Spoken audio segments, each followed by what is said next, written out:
Hello everyone, myself Dr. Kirti Mathur. I am MPD Musculoskeletal Assistant Professor, Department of Physiotherapy, Dolphin PJ Institute of Biomedical and Natural Sciences. Today I am going to discuss the topic NCV or Nerve Conduction Velocity Test. Why we have to do this NCV and what is the procedure of the nerve conduction velocity test? Basically, earlier we started with strength duration curve, which was not accurate to know the exact site of lesion.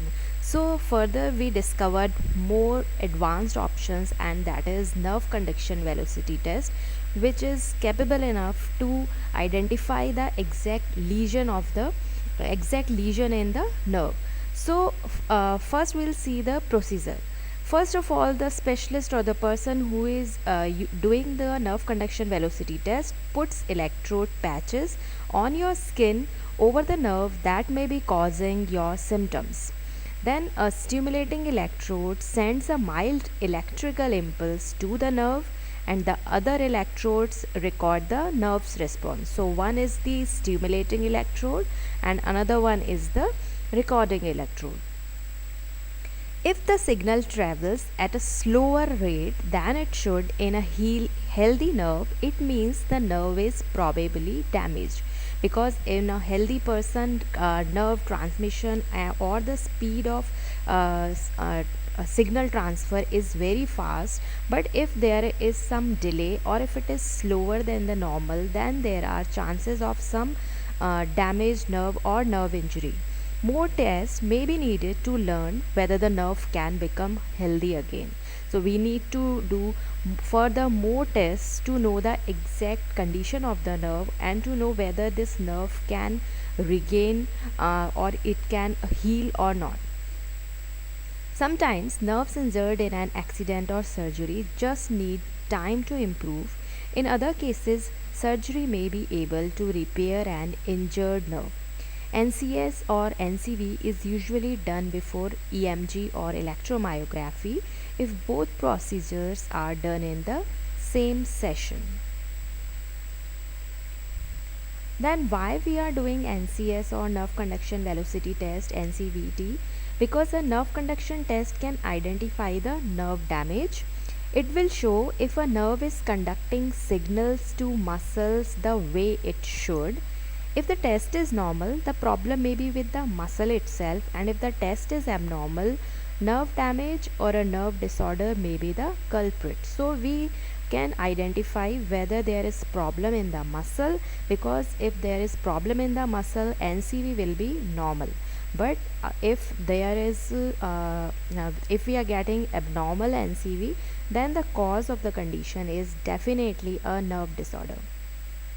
Then what to expect during a nerve conduction study? So I am showing this with a picture. So first of all, stimulating electrode is placed over the nerve. Then second, recording electrodes placed over the muscle the nerve controls. This is the stimulating electrode. Then third is low level electrical shock is applied through the stimulating electrodes, and then recording electrodes measures the speed of the impulse, and finally impulses appear as waves on the monitor. So this is the whole sequence of presentation of nerve conduction velocity from a stimulating electrode to the final display on the monitor. So, when we describe the procedure, we can take three things into consideration. First are the electrodes. So, first of all, skin will be cleaned and electrodes will be taped to the skin along the nerves that are being studied. Then, a small stimulus is applied that activates the nerve, and then the electrodes will measure the current that travel down the nerve pathway. So, this is the procedure.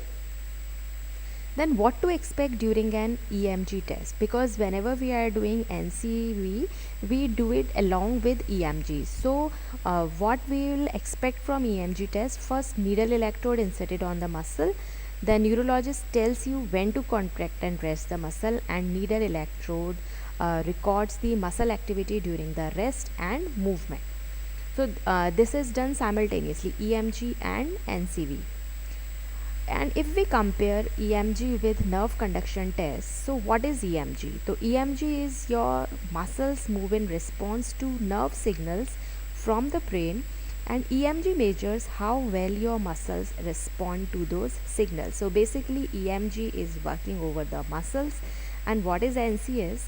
Your nerves carry the signals from your brain to your muscles, and the NCS measures how well the nerves in your body carry these electrical signals. So EMG is taking care, or it is monitoring the muscle, and NCS is monitoring the nerve. How is an EMG conducted? So to conduct an EMG, your doctor or the person who is doing EMG will insert a small needle electrode into your muscle, and then doctor will ask you to slowly contract your muscle to measure the response, and may move the needle to test different areas. Because we are testing deep muscles, so we are using needle electrode. While when we are doing NCS, your doctor will place several flat metal disc electrodes on your skin, fastened with a gentle tape or paste. Then several quick electrical pulses will be applied through your nerves, and your doctor will record the time it takes for your nerves to transmit the signal. So here in NCS, one is the stimulating electrode and another one is the recording electrode. How long does an EMG test takes place? Means how much time it requires? 30 to 60 minutes, not counting time to treat any residual soreness. This is the basic time, 30 to 60 minutes. And for NCS, 15 minutes to 1 hour depending on the extent of the testing. So this is the difference between EMG and NCV. Now when we do NCV for a sensory nerve, so for that I am showing some different nerves. So for median nerve, right and left, so what will be the position of the electrodes? So this is the stimulating electrode, this is the stimulating electrode over the flexor aspect of the wrist, while the recording electrode are placed over the index finger and the thumb. For recording ulnar nerve, this is the stimulating electrode over the ulnar side of the forearm, and the recording electrodes are at little finger and the ring finger. For the sural nerve, our stimulating electrode is kept here, see, and then recording electrodes are kept behind the lateral malleolus. For the saphenous nerve, this is the side of the stimulating electrode, and recording electrode is anterior to the medial malleolus. And this is the formula showing the how we calculate a nerve velocity. So this is distance in centimeters, and this is time difference, proximal latency minus distal latency, which is in milliseconds. So distance divided by time is our velocity, which is coming in meters per second. So if we see this picture, you can see this picture here.